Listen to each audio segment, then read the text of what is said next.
Hey, what's up everyone? Shandamon here, or Shandamon. I'm okay with whatever. Today, in this video, I wanted to cover life skills. So in this video, I'm going to be talking about how it works, why it's important, and a brief explanation of each profession. But let's get into it. So why should you life skill? Well, I mentioned this in an earlier video in my Island Stronghold guide, but getting materials will help you in the long run for your estate progression, for the laboratory, headquarters, and the workshop. Mainly the workshop. So in the workshop, I mentioned that you can craft battle items, food, furniture, life skill tools, and upgrade materials. All of these are gathered through life skilling professions, or the auction house. And speaking of the auction house, you can also, if you're not going to use them, make some extra gold on the side from the materials you don't use. And I think this is going to be especially important in the launch of NAEU. Assuming we start with tier 1 of the game, which is like really early, gold generation is not going to be as much. And on top of that, everyone's going to be wanting materials. And so the prices are going to be higher. And gold is going to be very important early game for progression. People are going to want to make battle items, furniture, upgrade their estate, progress it so they can get more facilities unlocked, you name it. Now, would I recommend life skilling? Yes. But you're not obliged to. You can just easily buy everything you ever wanted through the auction house. Under the life skill tab, or just the life tab. A lot of things here are cheap, but there are also a bunch of expensive tools, and they can turn quite a profit. I'll cover these ones later. But anyways, let's get into how life skill gathering works. So the way you life skill is that if you press B, as indicated here, or whatever button you set it to, you'll swap into gathering mode, or your life skilling mode. So you have your skills here. You'll unlock more as you level up your skills, and you also have this energy here. This is how much life skilling you can do. This regenerates over time. I think approximately you get 4,000 every day, so make sure to use that wisely. And try not to leave it capped. If you go to the life skilling menu, you'll have an overview of all of your professions, their levels, the XP bar, as well as the tools equipped for each one. And for each one, let's just go to mining, you'll have skills, which you can unlock at level 1, 10, 20, and 30, as well as passives. These increase with level. These increase the chance of getting rare materials, not losing durability, and the speed. On the right side, you'll have an overview of the stats related to the profession. These take into account your tool. So speaking of tools, you'll notice that with every tool that it'll roll with an effect. This effect is random. So for example, the green uncommon one rolls with 1 effect, the blues roll with 2, and the higher ones roll with more. And these stats are added to the right side here of overview. You don't gotta do the math. So on your travels, you'll come across different nodes for rocks, trees, herbs, etc. So all nodes will give you common materials, as indicated by me chopping a tree down. The common material is just a regular log. Nodes will always give a common material. They have a chance to give uncommon materials, and they have an even lower chance to give rare materials, which is the blue ones. If you want to increase the chance you receive a rare material, that's up to your tool, as well as your level. For example, in mining, the chance I get a rare material is 12.5. But you may have noticed that, at least in the auction house, there are multiple rare materials. For example, this rare material, in the description it says it can be obtained by mining in Luteran and Rohendo, whereas this one says you can mine it in Papnica. Now, depending on whichever rare material you're hunting for, you're gonna have to go to the continent in the world. So whenever you finish gathering something, the durability will go down of the tool. And very easily you can just repair this using silver. Pretty simple, right? But the catch is, every time you restore the durability on the tool, its max durability will decrease, meaning you can use it less and less each time. However, let's say you have a legendary life skill tool that you don't want to part with because it had good rules. That's where sharpening the tool would come in. You can repair the max durability of a tool.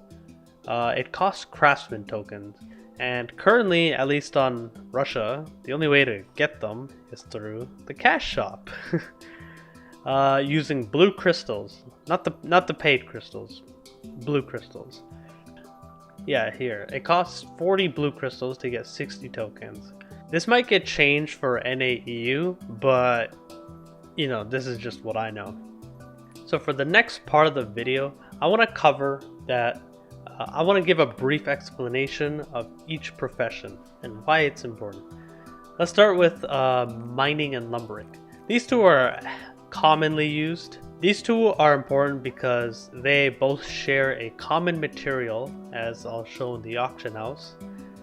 They share uncommon uncut logs and native iron or iron. And you might be thinking, why are two common materials the highest gold? Well, this is because it's used heavily in almost everything of your island stronghold. Your laboratory, sending out missions, furniture, like it's used for everything there. And that means it's always going to be in demand, because a lot of people will continue to use these materials. And on top of that, mining and lumbering are used to also make battle items. Herbalism is also extremely important. This is basically just plant picking, and it's very commonly used because potions are actually really expensive on the auction house. Let's say you're going for a dungeon or whatever, a void dungeon, and you need potions and you want to use the highest one because you've never done the dungeon before.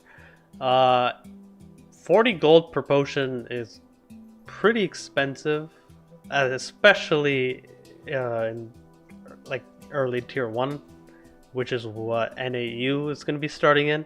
So it's going to be a lot cheaper to actually gather the materials and make it.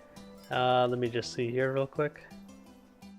It costs 40 gold per potion. Over here it costs 29 for me, but you can reduce it even more with the Island Stronghold stuff. And you can make them in sets as well. So 3 for the less than the price of 1. That's pretty good in my book. And if you aren't interested in making potions, the rare materials can actually be pretty good for gold income because they're used for the highest potions. And fishing, in order to go fishing, you need to look for a fish hook logo in certain areas, and fishing mainly nets you materials for food and also upgrading materials, such as fusion crystals and tripod powders. Hunting involves you throwing a knife at an animal and then harvesting it right after. Pretty simple, just don't miss. It's often used in battle items and as well as upgrading materials as well. As shown here, almost all the fusion materials use good hides. Even the later tier 1, so tier 1, 2, and 3, they all use good hide, which is an uncommon material found through hunting. Archaeology's process is a bit different. The nodes are hidden, so you have to use 2 skills to find the nodes. The first one is kind of like a detection, like a hot and cold thing. It basically just beeps it beeps faster the closer you are, and when you're close enough, use another skill to scan the area, and then it reveals itself. Pretty simple. It's not the best gold maker. The only reason it's very, very important is because Archaeology is the only way to get a primary material for making better life skill tools. If you look in the workshop, let's say I wanted to make a legendary herbalism tool. You need craftsman tool. This is only obtained through archaeology or the auction house. And if you look in the auction house, at least in Russia, craftsman tools are pretty expensive. If you get the highest one, on RU, that's 18,000 gold. It's not very consistent in terms of gold income, but it can net you a jackpot. So some tips I want to share before I close this video off is, while you're on your journey to leveling, you'll normally be starting with green tools, and you can infinitely buy green tools from the tool merchant NPC for silver. I mentioned earlier in the video that tools will roll with different effects. One of the effects you can roll is super armor while gathering, and this will make your life so much easier. Oh man, it'll save you from killing the mobs first and then gathering. Whereas with super armor, you can just ignore them. It's great. There are also other items which can be found in the cache shop, like in my storage, Essence of the Craftsman, or whatever it's going to be called.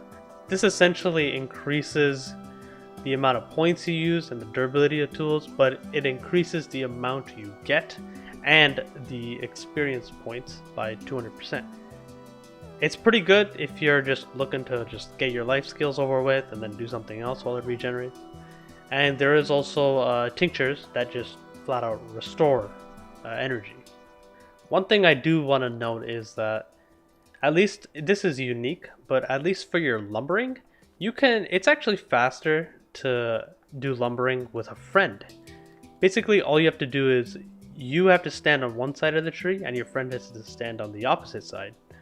And when that happens, you'll enter a unique animation where both of you work together to chop the tree down, and it just becomes faster. You both gain the drops, so buddy up for that.